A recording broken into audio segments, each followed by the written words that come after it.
నమస్కారం అండి. నమస్కారం. మహా న్యూస్ మన ఎంపీ కార్యక్రమంలో కంటెస్ట్ చేస్తున్న పోటీ పడుతున్న ప్రతి అభ్యర్థిని ఆ నియోజకవర్గ ప్రజలకి పరిచయం చేసే విధంగా ఈ కార్యక్రమం రూపొందించబడింది. ఎంపీగా మీరు జహీరాబాద్ నుంచి పోటీ చేస్తున్నారు కాబట్టి మీరు ఆ నియోజకవర్గానికి ఏం చేస్తున్నారు, ఏం చేయబోతున్నారు అనే ప్రశ్నతో మొదలవుతుంది.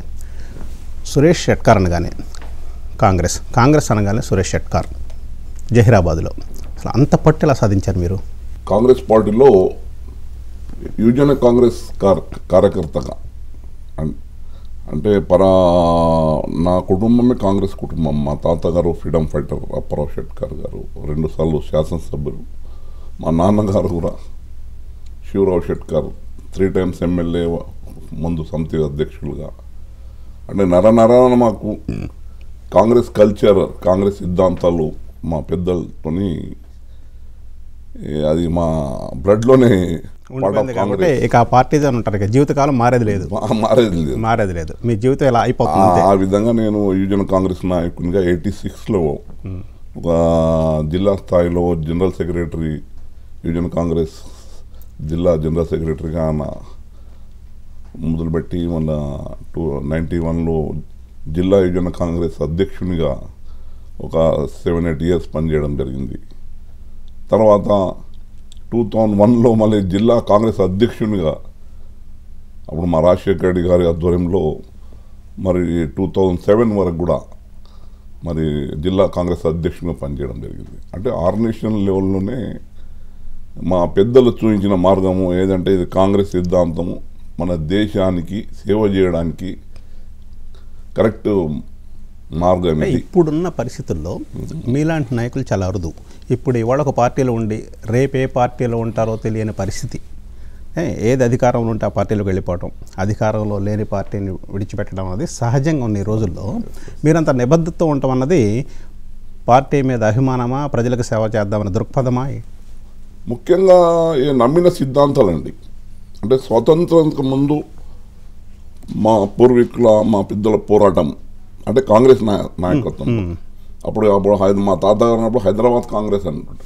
స్వామి రామానంద్ తీర్థ్ అప్పుడు వెరీ బిగినింగ్ మా తాతగారు ఆయన ఫస్ట్ సత్యాగ్రహాలు ఆయన వెంబడి పాల్గొనడం, తర్వాత ఉద్యమం అయిన తర్వాత ఈ కాంగ్రెస్ కల్చరే దేశానికి సరైన దిశను తీసుకెళ్తుంది. సెక్యులరిజంగా అన్ని మతాలకు, అన్ని కులాలకు, అన్ని వర్గాలకు సరైన న్యాయం చేసే పార్టీ కాంగ్రెస్ పార్టీ అనేది నమ్మిన కుటుంబం అది. ఇప్పుడు మీరున్న పరిస్థితుల్లో ఇప్పుడు మీరు ఎదుర్కోబోయేటటువంటి ప్రత్యర్థి ఎవరి నుంచి ఎక్కువ పోటీ ఉంది మీకు? మీరు కాంగ్రెస్ వాదిగా బీఆర్ఎస్ నుంచి ఉందా, బీజేపీ నుంచి ఉందా? ఎవరిని మీరు ప్రత్యర్థిగా భావిస్తున్నారు ఇప్పుడు? ఇప్పుడు మొన్నటి అసెంబ్లీలో బీఆర్ఎస్ అనుకున్నాము, కానీ ఇప్పుడు మారుతున్న పరిస్థితుల్లో కొంచెం దేశ పరిస్థితులు చూస్తూ ఉంటే బీఆర్ఎస్ అనిపిస్తలేదు. బీఆర్ఎస్ కూడా ఉండొచ్చు, కానీ ఇంకా బీఆర్ఎస్ పార్టీ రోజు దినదినాన్ని దిగిపోతూ ఉందండి. ఎందుకంటే అక్కడ ఉన్న కార్యకర్తలు మనోస్థైర్యం ఏ విధంగా మేము ఎట్లా అధికారం ఉన్నా లేకున్నా పట్టుదలతో కాంగ్రెస్ నిలబడుతుందో ఆ విధంగా బీఆర్ఎస్ నిలబట్టేట్లా కనిపిస్తలేదు. మరి ఈ మోదీ బీజేపీ కొంచెం అప్పరెంట్ తీసుకుంటున్నట్లు కనిపిస్తూ ఉంది పరిస్థితుల్లో. ఇప్పుడు మీరు చెప్పిన విధంగా చూస్తే బీబీ పాటిల్ మీకు ప్రధాన ప్రత్యర్థి అనుకుంటున్నాను. ప్రధాన ప్రత్యర్థి అయినప్పుడు దాన్ని ఎట్లా ఎదుర్కొంటారంటే ఇంతకుముందు ఆయన బీఆర్ఎస్లో ఉన్నారు, ఇప్పుడు బీజేపీకి వచ్చారు. ఆయన బీఆర్ఎస్ నుంచి బీజేపీకి రావడానికి ప్రధానమైన కారణం ఆయన ఒక వ్యాపారవేత్త కాంట్రాక్టర్. మరి ఆయన అప్పుడు డైరెక్ట్ అయిన రాజకీయాలకు సంబంధం లేకుండా అప్పుడు టీఆర్ఎస్ పార్టీలో జాయిన్ కావడం జరిగింది 14లో. అప్పుడున్న పరిస్థితిలో వారు టీఆర్ఎస్ వారు ఆయనకు అవకాశం ఇవ్వడం జరిగింది. ప్రజలు నమ్మినారు, అది టీఆర్ఎస్ఏ తెలంగాణ తెచ్చిందండి. యాక్చువల్లీ పోరాడింది మేము 9 to 14 మా కాంగ్రెస్ పార్టీ ఆధ్వర్యంలోనే తెలంగాణలో బిల్ పాస్ చేసుకోవడం జరిగింది. అందులో నా పాత్ర ఉన్నది. మేము 12 మంది కాంగ్రెస్ ఎంపీలు ఆనాడు మా పార్లమెంట్లో పోరాడారు. మీరు పార్లమెంట్లో పోరాడాము. బిల్ పాస్ చేసలో కూడా మా సోనియా గాంధీ, రాహుల్ గాంధీ, మన్మోహన్ సింగ్ గారు అందరి సహకారంతో మేము చేసుకోవడం జరిగింది. కానీ ఇక్కడ రాష్ట్రపతిలో కేసీఆర్ పోరాటం వల్లనే రావడం వలన అప్పుడు 14లో మేము అందరం కూడా కాంగ్రెస్కి సంబంధించిన ఎవరైతే చాలామంది మిత్రులు మేమంతా ఏదైతే పార్లమెంట్లో కూడా అందరూ 90% ఓడిపోవడం జరిగింది.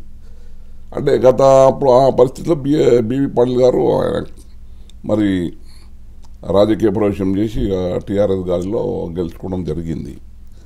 మరి 2 సార్లు మళ్ళీ గత ఎన్నికల్లో కూడా టీఆర్ఎస్ కొంచెం ఇంకా గాలి ఉండే. అప్పుడు మదన్ మోహన్ రావు గారు మన కాంగ్రెస్ క్యాండిడేట్గా ఉంటే ఆయన కానీ 6,000 ఓటుని వారు దగ్గర ఇప్పుడు పోటీ ఎలా ఉండబోతుంది? ఇప్పుడు పోటీ నాకు అనిపిస్తూ ఉంది తప్పకుండా కాంగ్రెస్ విజయం ఉంది. ఎందుకంటే మేము చేసిన కార్యక్రమాలే కానీ ఇప్పుడు రేవంత్ రెడ్డి గారు మా ముఖ్యమంత్రి అయిన తర్వాత వారి నాయకత్వంలో కాంగ్రెస్ మేము ఇచ్చిన కార్యక్రమాలే కానివ్వండి, ఇప్పుడు 6 గ్యారెంట్లు 5 గ్యారెంట్లు మొదలు పెట్టడం జరిగింది. రేవంత్ రెడ్డి కూడా ఒక మంచి నాయకత్వం, యువ నాయకత్వం. ఆనాడు మేము రాజశేఖర రెడ్డి గారు ఎట్లా చూసినాము, ఇప్పుడు రేవంత్ రెడ్డి గారు ఇంకా రెట్టింపు ఉత్సాహంతో ప్రజలు వెళ్తున్నారు, చెప్తా ఉన్నారు, ప్రజలు నమ్ముతా ఉన్నారు కాంగ్రెస్ పార్టీకి. మరి ఆ దిశగా రాహుల్ గాంధీ గారు మరి ఏ విధంగా మల్లికార్జున ఖర్గే గారు ఇప్పుడు ఏసీ అధ్యక్షుడు ఉన్నారు, వారి సహకారంతో ఇక్కడ రాష్ట్రంలో కాంగ్రెస్ పార్టీ మంచి స్థితిలో ఉందని విశ్వసిస్తున్నారు మీరు. ఇప్పుడు మీరు ఒక 10 సంవత్సరాలు జరిగింది, ఎంపీగా అయిపోయి 10 సంవత్సరాలు అయిపోయింది. మీరు ఎంపీగా ఉన్నప్పుడు ఈ పని నేను చేశాను, ఇది నా ప్రజల కోసం నేను చేసిన పని ఇది అని ఏ పని మీరు గొప్పగా చెప్పుకోగలరు? ఫస్ట్ అండి, మా ఏరియాలో మెయిన్ జాతీయ రహదారులు లేకుండే. ఇప్పుడు మా సంగారెడ్డి నుంచి మొదలవుతుంది మా కాన్స్టిట్యున్సీ, సాక్షిపేట నుంచి జహీరాబాద్, పూనా, బాంబే నేషనల్ హైవే. అది ముందు జాతీయ 4 లైన్ రోడ్ లేకుండేది. దానికి నేను ఎంపీ కాగానే ఫస్ట్ నా కార్యక్రమం ఇది 4 లైన్ రోడ్గా మనం చేస్తే మన ప్రాంతం అభివృద్ధి అవుతుందని ఆనాడు తీవ్ర ప్రయత్నం చేసి మన 4 లైన్ రోడ్డు అది అప్ టు కర్ణాటక, మహారాష్ట్ర వరకు కూడా సాధించుకోవడం జరిగింది. దానివల్ల మా జహీరాబాద్ ప్రాంతానికి 4 లైన్ రావడం ఒకటి. రెండోది ఇంకో సెకండ్ ఫ్లో 4 లైన్ జాతీయ రహదారి మా సంగారెడ్డి, నాందేడ్, అకోలా రోడ్ అండి. అది ఎంటైర్ 3 మా పార్లమెంట్ సెగ్మెంట్ నుంచి వెళ్తాను. ఇప్పుడు అకోలా దగ్గరికి వచ్చేటప్పటికి ప్రతి పార్టీ కూడా మాది అని క్రెడిట్ తీసుకున్నారు. యాక్చువల్గా ఎవరు చేశారు? 12లో ఇది యాక్చువల్లీ ఇది ఉండే స్టేట్ హైవే ఉండే అండి. చాలా నిజాం కాలం నుంచి ఆ రోడ్డు ఉండే, చిన్న రోడ్డు. మా ఎక్కడ మేము మా నారాయణఖేడ్ కానీ మా జూకల్ కానీ ఆందోళన అదే రోడ్డు నుంచి ఒకటే వెహికల్ వెళ్తూ ఉండే. ఇది ఎన్ని రోజులు ఉంటుంది? ఇది యాక్చువల్లీ నిజాం కాలంలో వేసిన రోడ్డు. మరి దీనికి జాతీయ స్టేట్ రహదారిగానే పెట్టారు కానీ నిధులు లేవు, రోడ్డు సక్రమంగా మెయింటెనెన్స్ లేదు. నేను అప్పుడు ఏమనుకున్నానంటే దీనికి మనం జాతీయ రహదారి కన్వర్షన్ చేస్తే మన ప్రాంతం అభివృద్ధి అవుతుంది. అక్కడ 3 నియోజకవర్గాలు కవర్ అవుతున్నాయండి నాకు. ఏది ఇక్కడ అందోల్ నియోజకవర్గం, శివంపేట, సంగారెడ్డి నెక్స్ట్ ఒక 10 కిలోమీటర్ రాగానే శివంపేట బ్రిడ్జ్ ఉంటుంది మా మంజీరా. ఆ బ్రిడ్జ్ మొదలైతే మహారాష్ట్ర బార్డర్ వరకు అందోల్ నియోజకవర్గము, నారాయణఖేడ్ నియోజకవర్గము, మరి జూకల్ నియోజకవర్గం అని దెగ్లూరు బార్డర్ వరకు మహారాష్ట్ర వరకు మా నియోజకవర్గం కవర్ అవుతుంది. నేను ఆనాడు 2012లో దీనికి దానికోసం చాలా యునైటెడ్ స్టేట్ ఉండే. అప్పుడు మాకు చాలా 42 మంది ఎంపీల పోటీ ఉండే. 1500 కిలోమీటర్ని మా స్టేట్కు అలాట్మెంట్ ఉండే. అటువంటి పరిస్థితుల్లో నేను 135 కిలోమీటర్లు మా ప్రాంతానికి మా నాన్నడు మా పెద్దలతో గులాం నబీ ఆజాద్ గారు కూడా మా ఇన్ఛార్జ్ ఉంటే, సార్ ఇది మా చాలా ఇంపార్టెంట్ రోడ్డు అకోలో అంటే నేను కూడా అక్కడ రికమెండ్ చేసినాను, అవసరం ఉండే అది. మీరు రికమెండ్ చేస్తేనే అక్కడ నేషనల్ హైవే మంత్రి గారు మీ ఇన్ఛార్జ్ ఎవరు రికమెండ్ చేస్తే వారికి ఇస్తాను, రోడ్డు తక్కువ ఉంది, 1500 కిలోమీటర్సే కానీ 42 మంది ఎంపీలు డిమాండ్ చేస్తున్నారు నా ప్రాంతం అని. అప్పుడు మా ఇన్ఛార్జ్ ఉన్నప్పుడు వారి సహకారం తీసుకొని మా షబీర్ అలీ గారు కూడా అప్పుడు ఉన్నారు, వారు కూడా ఎంబడొచ్చి లెటర్ రాయించి అప్పుడు 12లోనే మేము దానికి జాతీయ రహదారి కన్వర్షన్ తీసుకోవడం జరిగింది. అప్పుడు నా నంబరింగ్ కూడా జియోతో తీసుకున్నాను. 161A అనేది సంగారెడ్డి నాందేడ్ అకోలా రోడ్ అని దానికి నామకరణ చేసి దానికి స్టేటస్తో జియోతో తీసి మరి 14లో దానికి అంటే మేము అప్పుడు దిగే ముందు దానికి నా టెండర్స్కి వచ్చిండే అంటే అది అంటే బిగిన్ చేసింది మీరు, మొదలుపెట్టింది మీరు, కాబట్టి దాని క్రెడిట్ కూడా మీకు రావాలంటారు. తప్పకుండా అండి, అది దాని కృషి 42 మంది ఎంపీలు 10 సంవత్సరాలు మేము అధికారం లేము, అధికారం కనిపిస్తూ ఉంటుంది కదా, ఆ జీవతో ఉంది. అదేవిధంగా ప్రధానమైనటువంటి ఇబ్బంది హైదరాబాద్కి చాలా దగ్గరగా ఉన్నారు మీరు, అయినా కానీ అభివృద్ధిలో చాలా దూరంగా ఉన్నారు, ఎందుకలా? అందుకే రహదారులు ఇప్పుడు మీరు చూస్తూ ఉన్నారు, ఈ జాతీయ రహదారులు రావడం వలన ఇప్పుడు మా జహీరాబాద్ చూడండి, నీమ్స్ కూడా మేమే తెచ్చినాం. నీమ్ తెచ్చి కూడా మళ్ళీ 12 సంవత్సరాలు అయింది. అప్పుడు నేను ఎంపీగా, గీతారెడ్డి గారు పరిశ్రమ శాఖ మంత్రిగా, ఇది totally central sponsored scheme NIMZ అండి. Manufacturing zone, it is not a chemical fertilizers సంబంధించి కాదు, ప్యూర్లీ మ్యానుఫ్యాక్చరింగ్ జోన్ కింద 12,000 ఎకరాలు కావాలనే స్కీమ్లో ఉంటే మేము మన జహీరాబాద్ ప్రాంతాన్ని తీసుకురావడం జరిగింది. దాంట్లో ఫస్ట్ ఫేజ్ కూడా మేము 3,500 ఎకరాల ల్యాండ్ అక్విజిషన్ కాంగ్రెస్ హయాంలోనే గీతారెడ్డి గారు మేము ఉన్నప్పుడు చేసినాం. కానీ గత 10 సంవత్సరాలుగా ఇక్కడ అదిగో ఇదిగో అని రైతులకు సరైన కంపెన్సేషన్ ఇవ్వకుండా ఈ గత ప్రభుత్వం దానికి డిలే చేసుకుంటూ వెళ్ళింది. కొన్ని ప్రాజెక్ట్స్ మేము తెచ్చినామని చెప్పడమే కానీ పేపర్ వరకు కేటీఆర్ గారు కానీ నిజమైన ఒక పరిశ్రమ కూడా అక్కడ వచ్చి పని చేసే కార్యక్రమం లేదు. కానీ ఇప్పుడు ఈ 3 నెలలను మీరు చూస్తూ ఉన్నారు, అక్కడ ఇంప్రూవ్మెంట్ జరుగుతూ ఉంది. ఇప్పుడు ఒక హొండైకా కంపెనీని వాళ్ళకి 700 ఎకరాలు యాక్చువల్ అలాట్ చేసినారు గత ప్రభుత్వం. చేసినా కానీ లేకుండా చాలామంది రైతులు మాకు సరైన కంపెనీ 4 లక్షల కంపెన్సేషన్ ఇస్తారండి వాళ్ళకు. వాళ్ళు అడుగుతున్నారు మాకు కనీసం 14 లక్షలు 15 లక్షలు ఇస్తే మేము ఒప్పుకుంటామని కోర్టుకు వెళ్ళారు వాళ్ళు.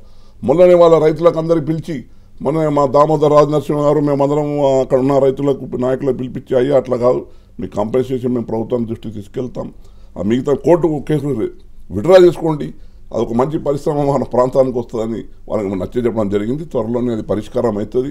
ఒక హుండై అనేది ఒక 700 ఎకరాలకు అలాట్ చేసినామండి. ఇప్పుడు ఆ పరిశ్రమ ఎప్పటికి రూపుదిద్దుకుంటుంది?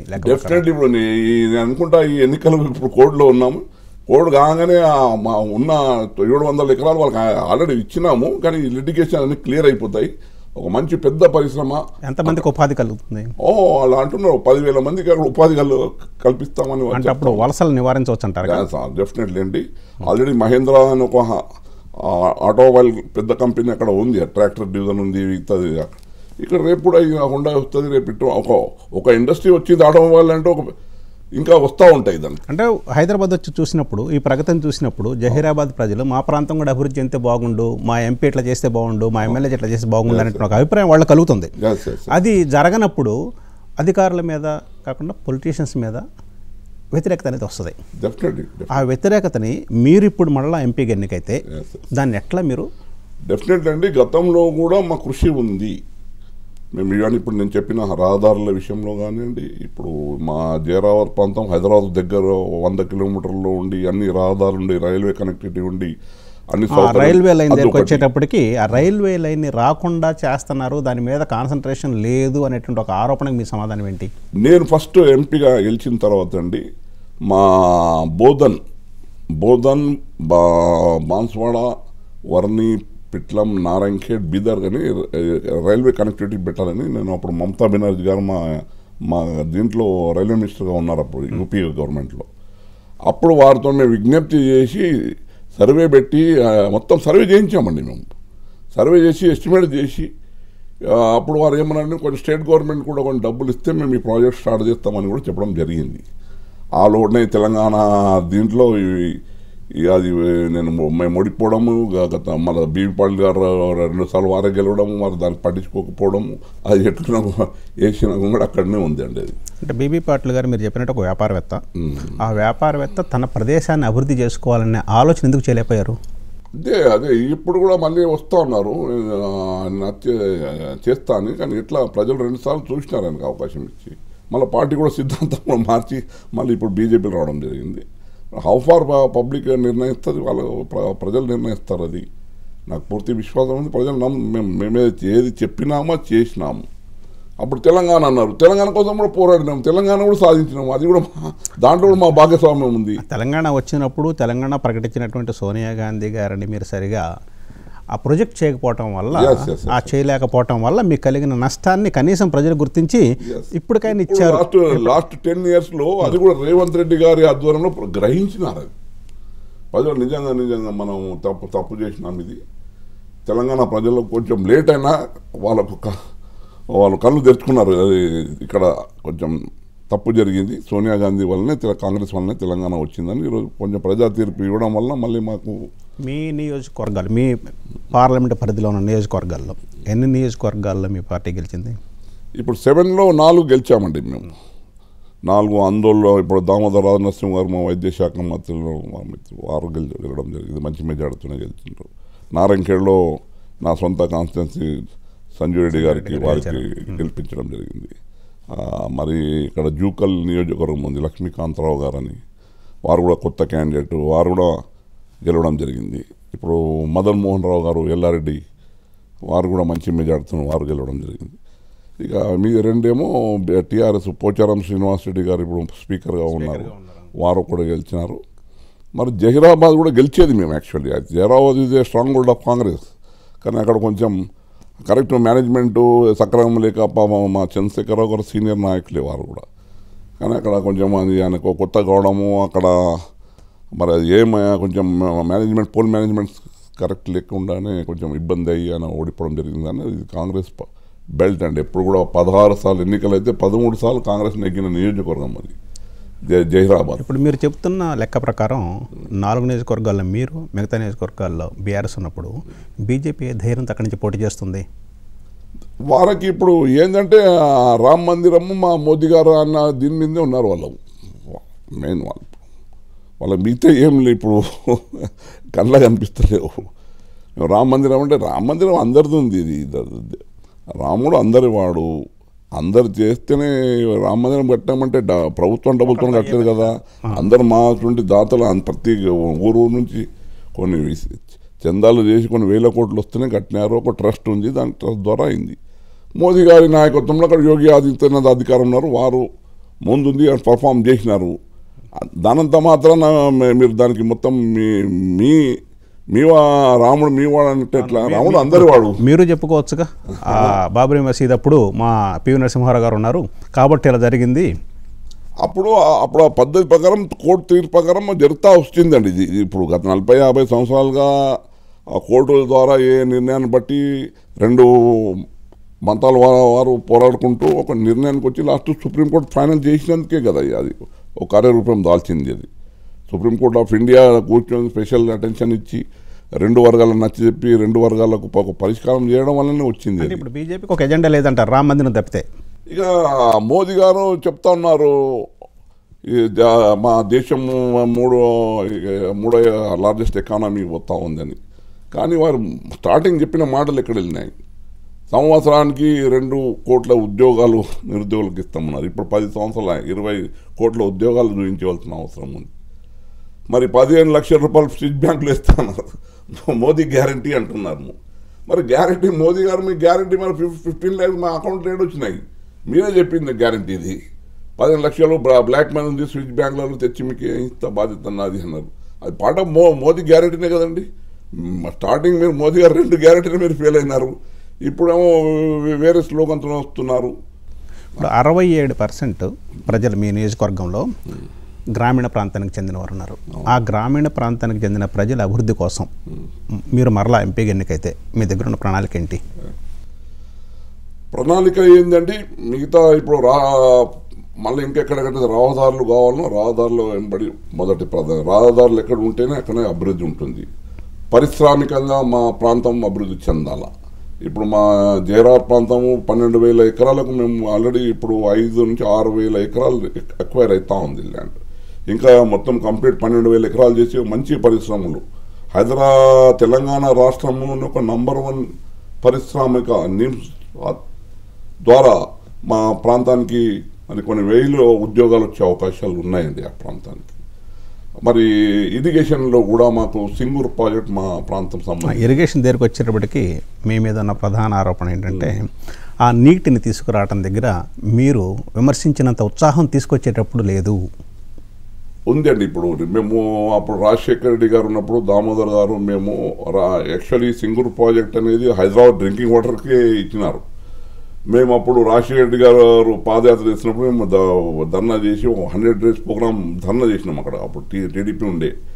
ఇక్కడ మా ఈ సింగూరు జిల్లాలో మా మెదక్ జిల్లాలకు ఎందుకు ఇయ్యారు అంత డ్రింకింగ్ వాటర్ మొత్తము హైదరాబాద్కి తీసుకెళ్తుంటే మా గతి ఏంది అని అంటే రాజశేఖర రెడ్డి గారు అన్నారు భవిష్యత్తులో కృష్ణా వాటరు గోదావరి వాటర్ కూడా మేము హైదరాబాద్కి తెప్పిస్తున్నాం మన గవర్నమెంట్ వస్తే.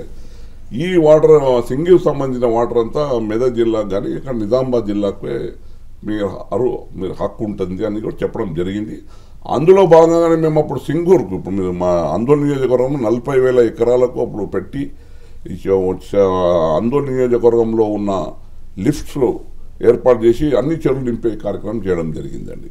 మరి టీఆర్ఎస్ తెలంగాణ వచ్చింది, హక్కు మనకు వచ్చింది. ఇప్పుడు కృష్ణా వాటర్, గోదావరి వాటర్ మొత్తం హైదరాబాద్కి వస్తూ ఉంది. ఇప్పుడు ఆ వాటర్ ఏది ఉందో ఒక 29 TMC వాటర్ మాకు సింగూరులో ఉంటుందండి. మహారాష్ట్ర, కర్ణాటక నుంచి వచ్చిన పాయింట్. ఆ హక్కు అనేది మా జిల్లాకే రావాలని మేము పోరాటం లేదు. మొట్టమొదటి మీరు ఉన్నారు కాబట్టి మొట్టమొదటి మేమే ఉన్నామండి. మేము నష్టపోయినాం. ఇప్పుడు 1000 ఎకరాలు మా భూములు నష్టపోయినాయి, మా రైతులు నష్టపోయినారు. ఆ హక్కు ఇప్పుడు మా ముందు ప్రీవియస్ మెదక్ జిల్లా ఉంటే ఇప్పుడు మా సంగారెడ్డి జిల్లానే కానీ మిగతా ఆ పరివాహక ప్రాంతం ఏది ఉందో వారికి బెనిఫిట్ కావాలనేది మాది హక్కు మాది. ఇప్పుడు ఎట్లా సాధిస్తారు దాన్ని? ఇప్పుడు మా కేసీఆర్ ఏమో కాళేశ్వరం అని పెట్టి కాళేశ్వరం నీళ్ళు తెచ్చి మా సింగూరులో వేస్తా అని చెప్తా. నేను కాళేశ్వరం నీళ్ళు మాకు అవసరం లేదు, 100 కిలోమీటర్ల నుంచి తెచ్చి మా నీళ్ళు మాకు ఇస్తే సరిపోతుందండి. మా సింగూరు నీళ్ళు మా పక్కకు ఉన్నాయి 29 TMC నీళ్ళు మా జిల్లాకి ఇస్తే సరిపోతుంది. అవే మేము పెట్టుకుంటాము, లిఫ్ట్ చేసుకుంటాము, వాడుకుంటాము, మొత్తం మా జిల్లా మొత్తం సస్యశ్యామలం అవుతుంది. కానీ మీరు ప్రత్యేకంగా ఆ కాళేశ్వరం తెచ్చి వేసేది నాకేం అర్థం కాలేదు. దాంట్లో మళ్ళీ బసవేశ్వర, సంగమేశ్వర 2 పెట్టినారు.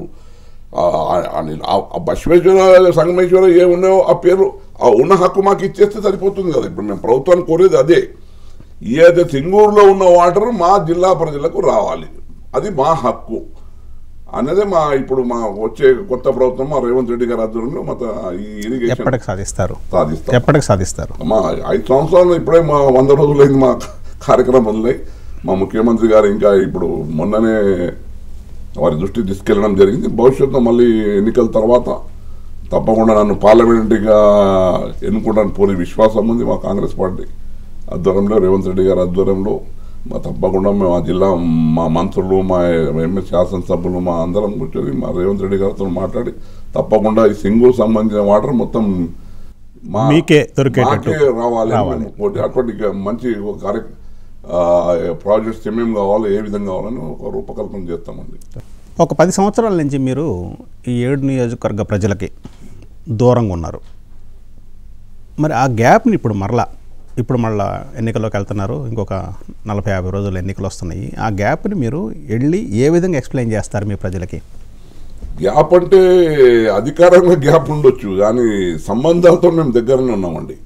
అంటే పర్యటిస్తాను ఉన్నారా ఇక్కడ మంచిర్లలో కానీ? అంటే జనరల్లీ ఇప్పుడు మా నారాయణఖేడ్ కానీ, జైరాబాద్, అందోల్, జూకలి అంటే కొంచెం మేము ఎప్పుడు మీకు అదే చెప్తా ఉన్నాను. ఓడినా గెలిచినా కొంచెం మేము ప్రజలతో ఉండే ఇది అంటే ఇప్పుడు కొత్త తరం, కొత్త రక్తం వచ్చినా వాళ్ళతో కొంచెం గ్యాప్ ఉండొచ్చు. కానీ మిగతా మేము ఎప్పుడైతే మేము పని చేసినప్పుడు మాతో సంబంధాలు మా పార్టీ పరంగా ఏ ఉన్నాయో అవి కంటిన్యూస్గా ఒక ఆర్గనైజేషనల్లీ మేము ఆల్ కాంటాక్టెడ్. ఇప్పుడు ఈ మధ్యకాలంలో 10 సంవత్సరాల్లో అంత న్యూ బ్లడ్ ఇండెక్ట్ అయింది కదా, అంత యూత్ అటువంటి వాళ్ళు కొంచెం కొత్తగా అవుతున్న వాళ్ళు కనెక్ట్ అవుతాం. ఇప్పుడు అంటే ఇప్పుడు 10 సంవత్సరాలు దూరంగా ఉన్నారనే ఆరోపణ నిజం కాదంటారు? అట్లా కాదు అండి. జనరలీ నారాయణఖేడ్ నియోజకవర్గము మా ప్రాంతానికి అయితే ఎప్పుడు మేము దగ్గరనే ఉన్నాం. 24 గంటలు మా ప్రాంతం సంబంధించింది. ఇక పార్లమెంట్ సభ్యునిగా నేను అయిపోయినందుకు ముఖ్యమైన కార్యక్రమాలే పాల్గొన్నాయి, కానీ డే టు డే అఫేర్స్లో పాల్గొనడానికి వీలు ఉండదు అండి. అంతే. ఇప్పుడు మీరు వెళ్ళి కొత్తగా ప్రజలకి నేను ఇందువల్ల దూరం నేను ఎక్కడైనా నాకు అవగాహన ఉంది, ప్రజలు కూడా నన్ను గుర్తింపు ఉంది, చేసిన పనులు కూడా జ్ఞాపకం చేస్తూ ఉన్నారు. అది చేసినారు సార్, ఇది చేసినారు, అయినంత వరకు ఆ గుర్తింపు అయితే ఉంది అండి. ఇక ఆ విషయంలో అయితే కన్ఫ్యూజన్ ఏం లేదు. ఇప్పుడు ఉన్న 3 క్యాండిడేట్ నాకే మంచి గుర్తింపు ఉంది. ఇప్పుడు మీరు ఇంతకుముందు చెప్పినట్టు గత పార్లమెంట్లో మీరు పనిచేసినప్పుడు రహదారుల అభివృద్ధికి నేను కృషి చేశానన్నారు. ఇంకొక విషయం, మీరు లింగాయతుల్ని వెనకబడిన వర్గాల్లో చేర్చడం కోసం మీరు చేసిన కృషి గురించి చాలామంది చెప్తుంటారు. ఏం జరిగింది, ఎట్లా జరిగింది అది? అంటే యాక్చువల్లీ మేమంతా బార్డర్ కదండి. ఇక్కడ బార్డర్లో ఈ కర్ణాటక తెలంగాణ బార్డర్లో లింగాయత్స్ ఎక్కువ ఉంటారండి సంఖ్య. అంటే మొత్తం ఇప్పుడు తెలంగాణ రాష్ట్రంలో కనీసం 25 లక్షల జనాభా ఉంటుంది. ఈవెన్ హైదరాబాద్ సిటీలో కూడా అక్కడ అన్ని మైగ్రేట్ అయ్యి ఒక 3-4 లక్షల మంది 4 లక్షల జనాలు ఉంటారు లింగాయత్. అంటే రాష్ట్రం మొత్తంగా ఒక కొడంగల్కి మొదలు పెడితే, నారాయణపేటకి మొదలు పెడితే, అంటే ఈ కర్ణాటక బార్డర్లో ఆ నారాయణపేట కొడంగల్కి మొదలు పెడితే వికారాబాద్ కానీ, తాండూరు కానీ, మరి జహీరాబాద్ కానీ, అందోల్ కానీ, నారాయణఖేడ్ కానీ, మా జూకల్ కానీ, మా బాన్స్వాడ, బోధన వరకు ఈ బెల్ట్లో లింగాయత్ కమ్యూనిటీస్ ఉన్నారండి. అంటే ఆనాడు రాజశేఖర్, నేను ఎమ్మెల్యేగా ఉన్నాను, నారాయణఖేడ్ ఎమ్మెల్యేగా. మా రాజశేఖర్ రెడ్డి గారికి మా నారాయణఖేడ్ వచ్చినప్పుడు నేను రిప్రజెంట్ చేసినాను, సార్ మా ప్రాంతంలో లింగాయత్ కమ్యూనిటీస్ ఉన్నారు కానీ ఎకనామికల్లీ చాలా మైగ్రేట్ అవుతూ ఉన్నారు, వాళ్ళకు కొంచెం ఆర్థిక పరిస్థితి బాగాలేదు, వాళ్ళ బీసీలో ఉంటే వాళ్ళకి అన్ని విధాలుగా సౌకర్యంగా ఉంటుంది సార్ అంటే, రాజశేఖర రెడ్డి గారు ఇమీడియట్ నేను అడిగిన మరుక్షణమే నేనే తప్పకుండా చేస్తానని అక్కడ మా మీటింగ్లో మాట ఇచ్చిన 2 రోజులకే జీవో ఇష్యూ చేసి బీసీ కమిషన్కి ఇన్స్ట్రక్షన్స్ స్టడీ చేసి దీనికి అర్హులా కాదా అని వారు చెప్పడం వల్ల గవర్నమెంట్ నుంచి మళ్ళీ వాటి వితిన్ 2 monthsలోనే బీసీ కమిషన్ కూడా మొత్తం త్రూఅవుట్ స్టేట్లో తిరిగి నిజంగా అర్హులా అని వాళ్ళు రిపోర్ట్ ఇవ్వడం జరిగింది. ఆ రిపోర్ట్ ప్రకారం క్యాబినెట్లో మరి క్లియర్ చేసి బీసీడీలో మరి లాస్ట్ జియో ఆఫ్ 2009 అంటే మా లింగాయత్లకే, లింగా బలిజకు మా రాజశేఖర్ గారి ఆధ్వర్యంలో మాకు బీసీ స్టేటస్ రావడం జరిగిందండి. అప్పుడు ఎన్నికలు అయిన నెక్స్ట్ 2 monthsలో ఎన్నికలు ఉండే. అప్పుడు మళ్ళీ నన్ను జయరాజ్ పార్లమెంట్ నియోజకవర్గం కొత్తగా ఉండే రాజశేఖర్ రెడ్డి గారు అన్నారు, మీ సామాజిక వర్గం ఇక్కడ బాగా ఉంది సురేష్, నేను వెళ్ళి కాంటాక్ట్ చేయగానే నేనన్నా నాకు ఎమ్మెల్యే ఉంటేనే బాగుండే సార్ అని అంటే, లేదు కృష్ణారెడ్డి గారు మా సీనియర్ ఉంటాను, ఆయనకే ఎంపీకి పొమ్మన్నారు. లేదు సార్ నేను ఎంపీగా ఎమ్మెల్యేగా ఉంటాను, సురేష్కి పంపండి అంటే, ఇక రాజశేఖర్ గారు నన్ను మరి మీ సామాజిక వర్గం కూడా అయింది, మీకు బీసీ కూడా చేసినాము, వెళ్ళి కాంటాక్ట్ చేయండి అంటే నేను 2009లో అక్కడ పోటీ చేయడం జరిగింది. దాంతో ప్రజలు కూడా ఆశీర్వదించారు. అప్పుడు మీరు ఎమ్మెల్యేగాను ఉన్నారు, ఎంపీగాను ఉన్నారు, ఆ తేడా ఏంటి? మీరు అనిపించిన తేడా ఏంటి? ఎమ్మెల్యేగా మీరు చేయగలిగింది, ఎంపీగా మీరు చేయగలిగింది, రెండింటికి తేడా ఏంటి? ఒక ఎమ్మెల్యేకి ఒక ఎంపీకి ఉన్న తేడా, మీరు 2 ఉన్నారు కదా మీరు. ఇప్పుడు ఎమ్మెల్యే అంటే ఏంటంటే మనం డే టు డే మన కాన్స్టిట్యున్సీకి ఎట్లా అంటే ప్రతి చిన్న విషయం, మైక్రో లెవెల్ ఇష్యూ కూడా మనం అటెండ్ కావాల్సి వస్తుంది. అదే ఎంపీగా ఉండడం కొంచెం మేజర్ ఇష్యూస్ అండి, అంటే పెద్ద ఇష్యూస్. ఇప్పుడు నేషనల్ హైవే అంటున్నాము, ఒక మా ఏరియాలో కేంద్రీయ విద్యాలయం అన్నాము, మా ప్రాంతానికి 2 మోడల్ డిగ్రీ కాలేజ్ తెచ్చాను నేను, సెంట్రల్ స్పాన్సర్డ్ 13 crore ఈచ్ అండి. ఇప్పుడు మా నారాయణఖేడ్ మీరు చూడండి, తెలంగాణ నంబర్ 1 ఆ బిల్డింగ్ చూస్తేనే సర్ప్రైజ్ అవుతారు. ఎల్ఆర్డీలో కూడా మోడల్ డిగ్రీ కాలేజ్ తెచ్చాను, టోటల్ సెంట్రల్ స్పాన్సర్డ్. అంటే ఇటువంటి కొంచెం ఎన్నో మోడల్ స్కూల్స్ కాన్సెప్ట్ కూడా అప్పుడు మా టైంలోనే మోడల్ స్కూల్స్ మండలానికి ఒక మోడల్ స్కూల్ పెట్టాలని, అంటే total English medium 5th to 12th standards అటువంటి మనం 15-20 మోడల్ స్కూళ్ళు మా ప్రాంతాన్ని చేయడం జరిగింది. అంటే ఎడ్యుకేషనల్లీ కూడా ఇప్పుడు ఆ ప్రాంతంలో కాన్సన్ట్రేట్ చేయడం ఎంపీగా అనుభూతి వేరు. అంటే మీ పరిధి విస్తృతం అవుతుంది, విస్తృతమవుతుంది దీంట్లో. అది అందుకని ఎంపీ మళ్ళీ సెలెక్ట్ చేసుకున్నారు. ఇక నేను మా పార్టీ కూడా అవకాశం ఇచ్చింది, పెద్దలు కూడా మీరు ఎంపీ చేస్తే బాగుంటుందని చెప్పడం వల్ల ఇప్పుడు నా ఫస్ట్ లిస్ట్లోనే మన ఫస్ట్ పేరు నన్ను డిక్లేర్ చేయడం జరిగింది. ప్రత్యేకంగా నా వారికి ధన్యవాదాలు. ఎందుకంటే సోనియా గాంధీ గారు, రాహుల్ గాంధీ గారు, మల్లికార్జున ఖర్గే గారు, దాంతోపాటు మా రేవంత్ రెడ్డి గారు కూడా, ఉత్తమ్ కుమార్ రెడ్డి గారు కానీ మిగతా మా రాష్ట్ర నాయకత్వం కూడా ఒకటే మాట మీద నన్ను, ఇప్పుడు రేపు ఎంపీకి ఎన్నికైన తర్వాత నేను ఈ పని చేయబోతున్నాను, నా ప్రజలకి నేను ఈ విధంగా మార్చబోతున్నాను, వాళ్ళని వెనకబడిన ప్రాంతంలాగా కాకుండా హైదరాబాద్కి సమానంగా తీసుకెళ్ళగలుగుతున్నాను అనేటువంటి ఏం చెప్తారు ప్రజలకు చెప్పండి. తప్పకుండా అండి. ఇప్పుడు మనకు మా రేవంత్ రెడ్డి గారి ఆధ్వర్యంలో ఇప్పుడు RRR వస్తుంది. మనకు RRR అంటే మళ్ళీ రింగ్ రోడ్ మీద ఔటర్ రింగ్ రోడ్, ఇంకా మళ్ళీ దానికి RRRకి నెక్స్ట్ మేమే ఉంటాం అన్నట్లు. ఇక్కడ అంటే యాక్సెసిబిలిటీ పెరుగుతుంది, యాక్సెసిబిలిటీ పెరుగుతూ ఉంటుంది. దాంతో మా గ్రోత్ కూడా ఫాస్ట్గా అవుతుందండి. అంటే ఒక మంచి విజన్తో వెళ్తా ఉన్నారు గవర్నమెంట్. అంటే ఇక్కడ ఈ జోన్ వేరే, అది రూరల్ జోన్లో ఉంటుంది. తో దాంతో మా సెంట్రల్ నుంచి కూడా వచ్చే నిధులకు కూడా మేము పెద్ద ఎత్తున, ఎందుకంటే మా ఎంపీల మెయిన్ ఉంటుంది రాష్ట్రానికి, సెంట్రల్ నిధులు కూడా మా ప్రభుత్వానికి అందించాలి. సరే ఇక్కడ ఇబ్బంది అయినా మాకు ఇక్కడ అన్యాయమైనా కానీ మేము పార్లమెంట్లో అంశాలు లేవనెత్తి అక్కడ కేంద్ర ప్రభుత్వం దృష్టికి తీసుకెళ్ళి మా రాష్ట్ర ప్రభుత్వాన్ని కూడా ప్రత్యేకంగా ఎక్కువ నిధులు వచ్చి మరి మా రాష్ట్ర ప్రభుత్వాన్ని కూడా మా తరఫున మా ఎంపీలం ఎంతమంది ఎలక్ట్ అవుతాం మా తెలంగాణ నుంచి, మా కాంగ్రెస్ నుంచి అన్నారు. మాకు ఒక ప్రభుత్వం చేదోడు అది కూడా ఉంటామండి మేము అక్కడ ఉండి. మీరు జహీరాబాద్ ప్రజలు మర్చిపోలేని విధంగా నేను ఇది చేస్తాను అని ప్రామిస్ చెప్పండి. ఫస్ట్ నేను చెప్పేది అంటే ఇండస్ట్రియల్లీ డెవలప్మెంట్ కావాలండి మనకు. ఇప్పుడు ఎంప్లాయ్మెంట్ రావాలంటే అన్ని ప్రభుత్వ ఉద్యోగాలు రేవంత్ రెడ్డి గారు మనకు 30,000 ఇచ్చారు, ఇంకొక 2 లక్షల ఉద్యోగాలు మనకు వస్తుంది సంవత్సరం. కానీ ఇంకా ఫర్దర్ మనం పెరగాలంటే ఇండస్ట్రీస్ వచ్చినప్పుడే మనకు నిరుద్యోగ సమస్య తీరుతుంది. ఇప్పుడు మా ఒక గోల్డెన్ ఆపర్చునిటీ ఇక్కడ జేఆర్ఆర్ ప్రాంతానికి ఉంది. మ్యాక్సిమం ల్యాండ్స్ ఇది చేసి తొందరగా మంచి ఇండస్ట్రీస్ వస్తుంది, 1000 ఉద్యోగాలు అక్కడ వస్తాయి. అదే కాకుండా ఈ ప్రాంతాన్ని కూడా ఇప్పుడు 666 వస్తూ ఉంది ఇక్కడ, అంటే మా సంగారెడ్డి దాటిన తర్వాత నెక్స్ట్ 666 ఉంటుంది. అంటే ఈ ప్రాంతంలో కూడా మేము మా ల్యాండ్ అవైలబిలిటీ ఉంది మాకు అప్ టు జూకల్ వరకు. అప్పుడు నాది ఒకటి ఏంటంటే ఈ ప్రాంతంలో కూడా ఒకటి సేమ్ ఇటువంటిది ఇండస్ట్రియల్ జోన్గా హబ్ ఒకటి హబ్ క్రియేట్ చేసి ఆ హబ్ ఇండస్ట్రియల్ హబ్లో మరి ఈ ప్రాంతం కూడా దిస్ సైడ్ ఆ ప్రాంతం కూడా అప్ టు జూకల్ కానీ ఎల్లారెడ్డి బాల్స్వాడ కామన్ అంటే మళ్ళీ ఇక్కడ ఉంటుంది. ఆ ప్రాంతంలో ఇండస్ట్రియల్ హబ్గా మరి ప్రభుత్వం దృష్టికి వెళ్ళి అక్కడ కూడా ఒక ఇండస్ట్రియల్ హబ్ తెచ్చి రేపు ఒక ఫ్యూచర్కు బాటేయాలనే ఒక ఆలోచన ఉందండి. అప్పుడు వలసలు అరికట్టచ్చు, ఉద్యోగ అవకాశాలు మెరుగుపడతాయి, మైగ్రేషన్ ఇవన్నీ కూడా అరికట్టడానికి. అప్పుడు సురేష్ షెట్కర్ గారు తన మార్కు మ్యాక్సిమం అండి తప్పకుండా ప్రయత్నం గతంలో ఇక్కడ చేసినాము, ఇప్పుడు చేస్తామని ఒక దాన్ని ఆలోచనతో ఉన్నాం.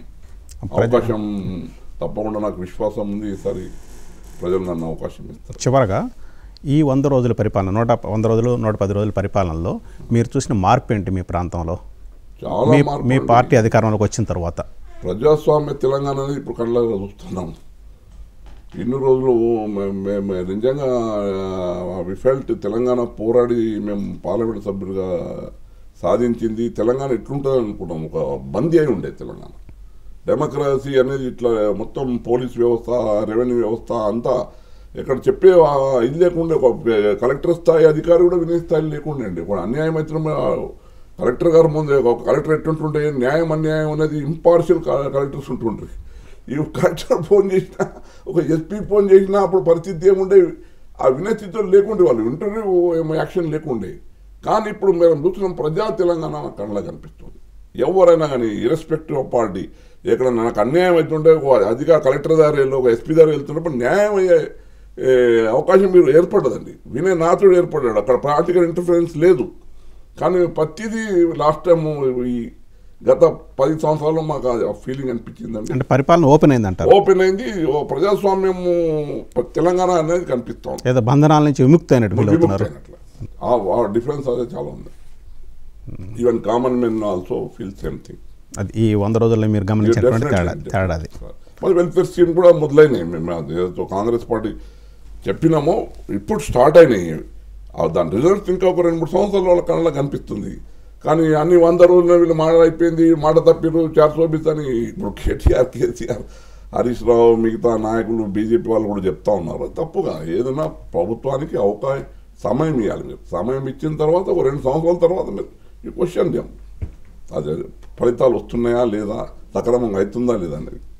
ఒక జహీరాబాద్ ఎంపీగా మీరు ఎన్నికయ్యి జహీరాబాద్ నుంచి వలసలు ఆపాలని, జహీరాబాద్ నుంచి వచ్చే వలసలు ఆపాలని, ప్లస్ ఇండస్ట్రియల్ హబ్గా మీరు అన్నట్టు ఒకటి ఏర్పాటు చేసి ఉద్యోగ అవకాశాలు కల్పించాలని, ఆ గ్రామీణ ప్రాంత వాసులకి మీరు అన్నట్టు హబ్ ఏర్పరచాలని ప్రజల తరపున మిమ్మల్ని కోరుకుంటూ మీరు కార్యక్రమానికి చేసినందుకు నమస్కారం. థ్యాంక్ యూ అండి. థ్యాంక్ యూ మా టీవీ.